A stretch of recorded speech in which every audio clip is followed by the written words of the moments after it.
My first question to you is, how did ULESS start? If you could, and if you could please tell us more about its mission, its goals, and activities as of today. Okay, it was founded in 2013, so we're celebrating our 10th anniversary this year. It was founded by Nicolas Schmidt. I believe I wasn't there yet. So you know Nicolas Schmidt, the Commissioner for Social Affairs. And so it was created, it was before the Declaration of Luxembourg, but it was like at the same period where the EU started interesting itself for the social economy. And it came, I mean, if I look at the history after the financial crisis, they were worried about employment and unemployment, particularly, as I just mentioned before. And so it was, the main focus was really how, and as they had noted that, you know, the social economy offers a certain job stability, they were interested how, you know, how to make a larger model out of it and try and, you know, make social economy become known, and particularly like isolate the economic model and maybe to enhance it or whatever. So, but anyway, ULESS was considered to be necessary to join together all the existing players, i.e. the church and all the initiatives, foundations and associations which existed in Luxembourg by that time, Caritas and the Red Cross and all these guys. So basically representing the social economy, and they were invited to come together and become a sort of a federal body with the mission to represent, not to negotiate on an economic basis, but is to represent in institutional matters. And but as well with the I think the main focus is to promote social economy, and so, well, at least I like to say that we're more on that side, because I mean, representing has not really been something which struck me as being terribly important at this stage. You know, it's not, we're not contributing in any legal framework, or at this point. I mean, it could change, but at this point we're not. I don't think we will, because we are not very homogeneous. So I mean, it's really maybe jumping to one of the other questions you're going to ask. But also let's drop that. So let's talk just history to finish off the intro part. Is so 2013, yeah, it was really, and to be a support organization for, but that was since 2016. So 3 years later, the law was voted on, the social impact company. I mean, the entrepreneur, if you want, the frame for entrepreneurship, which Luxembourg created then, and which I think is a bit unique. I'm a lawyer myself, so I think I can say that. So it's quite unique compared to other models, in the sense that it's really an entrepreneurship. It's a commercial company and not an association, and it has a special way of, you know, dealing with capitalistic issues. And it creates a problem, and that's what I just mentioned before. It creates a problem because associations don't like it very much. So it polarizes a little bit the existing sector. So that's ULESS. We're just 2 people, me and Bruno, or Bruno and I. And so just that's all. And we are financed in large part by the government, by the Ministry of Labor. Thank you. And now regarding your social enterprises, who are they, and what criteria do they need to follow to be represented and supported by you? We are sort of, yeah, as I said, the support organization. So we have, it is not restricted to members. It's members plus non-members. So it's you have to be a social impact company, which requires a ministerial license or certification. So once you have this certification, you become targets for ULESS, in the sense that we offer support these companies. Again, this sort of creates a bit of a it's a bit lopsided because we give a lot of love and care to our social entrepreneurs, and we have now I think in total 57 social impact since 2016. We have around 57 social impact certified companies. Yes, Marcella? So we did include this in the questions, but I'm very curious because Daniel, we started talking about this before. So you've been leading ULESS for about 2 years, just over 2 years now, right? Three, sorry. Exciting period, right? To take over with a COVID in between, or maybe exciting is an interesting word to put to it. How has it been, or you know, if you can describe in a few words, what or how or how far or what the organization has done in these 3 years under your leadership? Yes, of course, in the beginning it was even difficult to understand what the whole what the whole story was about. Mm-hmm. And so what I did is, well, in the first year we sort of had to clarify that everybody agrees on the members and the board and you know the executive and the general assembly, that we all agree on what it is, what we're doing. And we sort of worked out a strategy paper thing on a 3-year basis. And the more I was sort of working on it, on my proposition, it was accepted at the last General Assembly in June. Is actually realizing what really would, with the limited resources we have, what really would be impactful from our side to improve the situation, let's say overall situation for social impact companies. And so we well, basically I narrowed down the action plan on basically communication and giving visibility to the successes and to the all of the new companies joining us. And so, and what I did, sorry, but because I'm not giving credit to anybody else but myself. Why should I anyway? Is we created a community. So actually it's not like I'm leaving the community decide and give input and orient the actions we're doing, and I'm empowering the community. So it makes it much stronger. And I think because the opposition is very strong, as I said, so if I'm the target for the opposition, I have at least now sort of a broad base of support, which is very important, because really there is obstruction. There's really political and institutional inertia, let's call it that way. And so that's what I think we're contending with. So the first 2 years were about trying to weed out all the unnecessary and the sort of the poetry which you find very often in sort of these projects, and just keeping it to what really is efficient and creates value. ULESS has been working really hard together with the Ministry of Solidarity Economy to establish Impact Luxembourg, Société d'Impact, Sociale label. And I would like to ask if you could share some more about the development of this label, its implementation,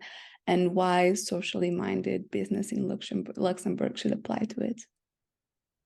Yeah, I think it was again from that same where I sort of realized that it's we need to create added value, and we need to allow a social impact company and entrepreneurs to differentiate themselves from a common entrepreneur, a regular, or call it common negative impact entrepreneur. So what we're sort of trying really is to make I like that. Love that.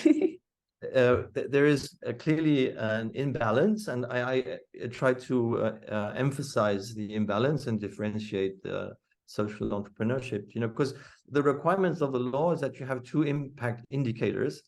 And this is really makes a lot of difference, because it's constraining, and you're not allowed to distribute dividends to the shareholders, so the money stays in the company. And so these are two things which I think really, and it's well balanced. I mean, inside the model is well balanced, but for the moment, nobody really knows what it is. And I think the consumer, if he wants to give his preference to impact companies, he needs to recognize them. And as well, the prices, most of the time, the prices are higher when you go in impact, because you know, you don't have critical mass, you don't have enough production, you don't have enough whatever to reduce your costs, let's say in an impactful way. And so you're always contending with the market price. And so in order to justify, let's say, your higher price, you would say, well, I'm an impact company. And the label was created based on my assistant Bruno's idea. He said, Mr. Tesch, as soon as I came, we need a label. And I said, what? And so there was, at some point, you know, it's very, I'm always gratifying Bruno, because he always helps me a lot. He's from Portugal as well, by the way. I guess from the name.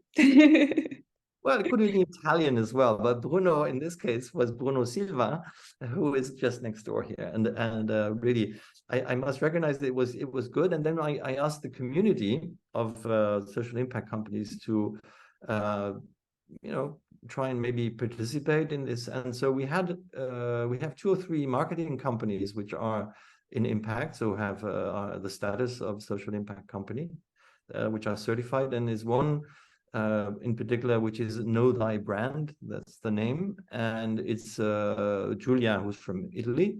And she is an expert in branding. So she did the label, and she did the graphics, and now she did the storytelling. And so we have a joint social impact communication board or committee or something. So we are 3, and we come together every 2 weeks, and we discuss the content and the timing and the rhythm for communication on our social media.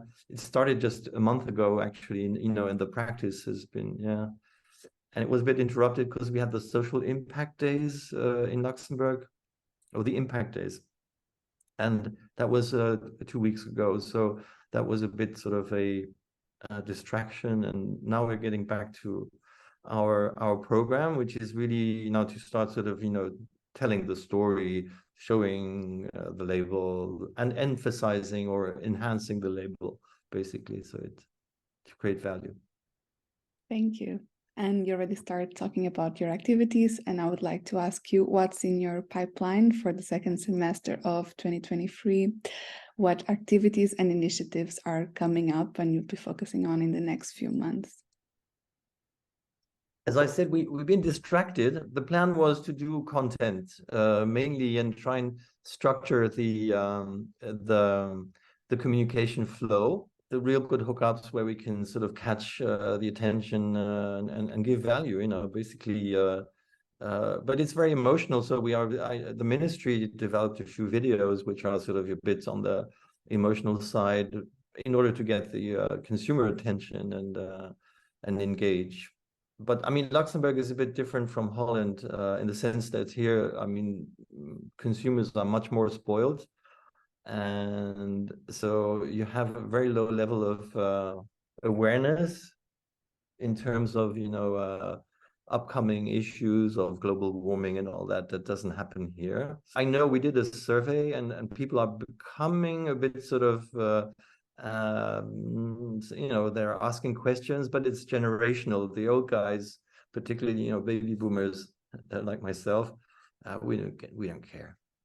You know, it's for the young guys. Really, really valuable to have that insight, because, you know, it's Luxembourg is right around the corner. Excuse my Brazilian standards of distance. But it's right around the corner, but it is in fact a very different reality, right? And as we know, across the network, building that awareness, you raise it from the ground, so it takes time. Yeah, I mean, here we are protected. We're in sort of a very insular economic environment. Of course, you know, it's a jurisdiction of its own, and it allows, as a sovereign country, it allows as well to have, you know, a little bit of some perks, and we can attract banks and Yes, very good. And how do you see ULESS evolving in the next 5 years? That is a good question. I think we're having elections now, and it's it's a shame, you know, to link the evolution of ULESS to the elections, but I think it is quite realistic. I think as an organization, my opinion is that we are not really the hero in the story. It's the ULESS is more a facilitator, and I think if we evolve, it will be maybe to even disappear at some point, because I think the community is becoming a more important, how would I say, platform, and it, as it has more dynamics in it, I think it will be more effective in you know, putting forward ideas, and because we're going towards, you know, how to promote sustainable development. No, but I can tell you that in chats with a few of other members and Ian, if everything goes our way, if we're, you know, if we're able to achieve our mission means we cease to exist, right? Right now we don't see us ceasing to exist anytime soon, because we still believe there's a lot to do, but Very ambitious goals. yes, we have a very big hairy audacious goal in the making. So, I can just say that ULESS is not the only one thinking about this, and if ceasing to exist is you know, what's out there, then I don't think any of us would be opposed to that, because in our case it would mean that our European countries are connected, and that social economy represents a significant part of the economy across Europe. So in that sense, I think everyone wins. But you can definitely count on Ian to be there to support ULESS, whatever the next step is. Yeah, I think, you know, what really interests me is that you create a large community of entrepreneurs. That is really, because that's powerful. Just you have to join numbers. I think that is important, and start communicating on it, of course, because you know, then the public sort of gets interested. But what is wrong is really, I think that's when politics are connected to the issue, because when you change the political party, you take away the whole stuff. It goes with the political party. It's very dangerous. I think we should avoid connecting ourselves to politics as much as possible, and become more militant, and really sort of press on the deciding bodies. And yeah. When did joining Ian become relevant to you? When I read when I saw the site, because we are a member of GECS, the expert group of the European Community. Yeah, of course. That's so frustrating, and because, you know, there are no entrepreneurs in it. It's no, you know, guys who know what they're talking about. So it's a lot of experts who don't really know what it's about, but they are doing sort of framework stuff, and that's okay. It's very slow, and I think the energy comes from you guys. Yeah. Well, we're happy to have you on board, and we can tell you that this energy is still very, very much fired up within the network, but also with the partners of the network, which is, you know, a bigger, even wider community of different types of organizations. So forward to introducing you to them. No, I think that's good. Of course. Yeah, I hope we can replicate this in Luxembourg as well. I just, you know, it's my wish.